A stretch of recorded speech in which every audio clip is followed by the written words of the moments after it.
तीन जानवर शिकार करने के लिए निकले, शेर, भेड़िया और लोमड़ी।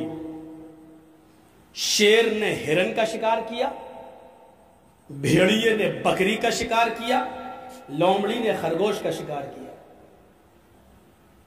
तीनों जानवर वहीं पड़े हैं। शेर ने भेड़िए से कहा, भेड़िए बताओ कौन सा जानवर कौन खाएगा। भेड़िए ने कहा, बहुत आसान, समझ नहीं पाया। थोड़ा सा इशारा शेर का समझ लेता कि ये कैसा शेर है। इस शेर को अगर आप समझ जाओ तो जर्जीस की पूरी तकरीर समझ में आ जाएगी। शेर ने कहा, भेड़िए इंसाफ कर, कौन सा जानवर कौन खाएगा। और भेड़िए ने कहा, बहुत आसान है, हिरन आपने मारी है आप खा लीजिए, बकरी मैंने मारी मैं खा लेता हूं, लोमड़ी ने खरगोश मारा, लोमड़ी खरगोश खा लेगी। फैसला बिल्कुल सही था, जालिमाना फैसला नहीं, बिल्कुल हक पर मबनी फैसला। लेकिन फैसला किसके सामने कर रहे हो उसको तुम नहीं समझ पाए, भेड़िया नहीं समझ पाया। शेर ने कहा, अच्छा इतना गलत फैसला, तेरी हिम्मत कैसे हुई ऐसा फैसला करने की। और भेड़िए ने, शेर ने पंजा मारा, भेड़िए की गर्दन तन से जुड़ा, वो गया भेड़िया।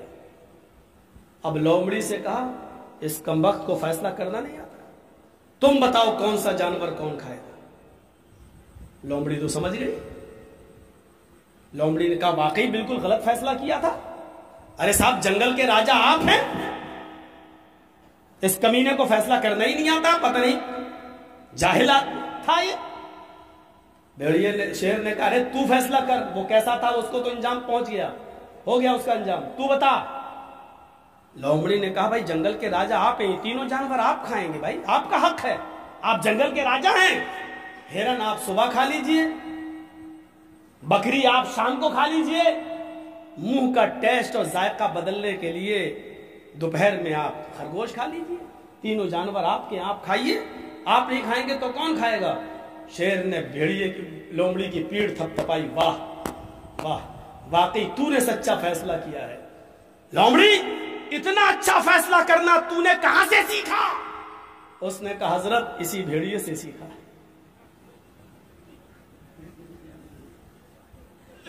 क्या कहा उसने, हजरत इसी भेड़िए से सीखा है।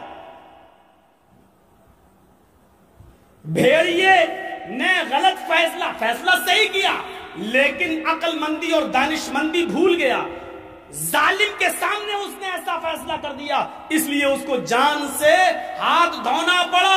लोमड़ी ने अगरचे कुछ नहीं खाया, अपना मारा हुआ जानवर खरगोश भी शेर को दे दिया, भूखी रह गई, लेकिन कम से कम अक्लमंदी और दानिशमंदी का सबूत देकर उसने अपने आप को तो बचा लिया। मेरे प्यारे साथियों, अभी हम इसी में पड़े, मेरे लिए कौन सी पार्टी अच्छी है। अभी हम इसी में पड़े, हमारे लिए किसी ने अच्छा नहीं किया। अब आप आगे उम्मीद भी मत रखिए कि कोई ऐसी टीम, ऐसी पार्टी आएगी जो आपके लिए अच्छा करेगी भविष्य में और मुस्तकबिल में। आप ऐसी उम्मीद भी मत रखिए। अब तो आप अपने वजूद को बचाने की कोशिश कीजिए, और अक्लमंदी इसमें है कि ये देखिए कि मेरा बड़ा नुकसान किसमें और छोटा नुकसान किसमें है, और अक्लमंदी है कि बड़े नुकसान से बचने के लिए छोटा नुकसान अगर करना पड़े तो कर दो। ये अक्लमंदी का तकाजा है। कहोगे कि हाजी साहब ने जर्जीस साहब को बुलाया है कि पार्टी का प्रचार करने के लिए बुलाया। मैं किसी पार्टी का प्रचार नहीं कर रहा हूं, मैं अक्लमंद लोगों के बीच में बोल रहा हूं, कोई पागल और बेवकूफ लोगों को थोड़ी सुना रहा हूं। बंगाल के लोग अक्लमंद थे, मान गए, धड़ाधड़ दे दिया, और आज बचे हुए हैं माशाल्लाह, महफूज हैं।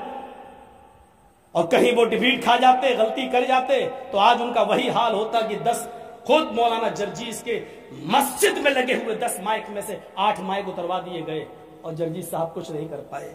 सिर्फ 2 माइक आज हमारी मस्जिद में रह गए। पूरे हिंदुस्तान में जमाते अहले हदीस के पास इतनी बड़ी मस्जिद नहीं है जितनी बड़ी हमारे इटावा में हमारी शाही जामा मस्जिद है।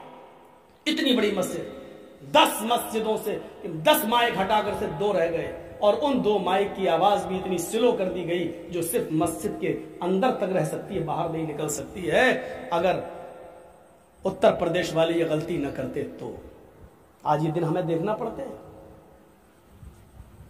ये होगा। और कोई बात नहीं, इन चीजों से घबराना भी नहीं चाहिए। फ़इन्न मअल उसरि युसरा, आज परेशानी है कल आसानी आएगी, कल इंशाअल्लाह आसानी होगी। पीछे मुड़ के नहीं देखना चाहिए, जो हुआ वो हुआ, आगे हमें क्या करना है, हमें कौन सी रणनीति बनाना है, हमें कौन सी हिकमत अमली अपनाना है, इस पर गौर करना चाहिए। जो हो गया, पीछे मुड़ के देखना बेवकूफी है। 5 साल तक अब हमें आगे की हिकमत अमली बनाना है, आगे की रणनीति सोचना है। इत्तेफाक और इत्तेहाद हमें अपने अंदर पैदा करना है, एक दूसरे की नफरतों को हमें अपने दिलों से निकालना है, हमें ये आपस में यकजहती का सबूत देना है। इन चीजों को खत्म करना होगा। तेरी मस्जिद में मेरी नमाज नहीं, मेरे मस्जिद में तेरी नमाज नहीं।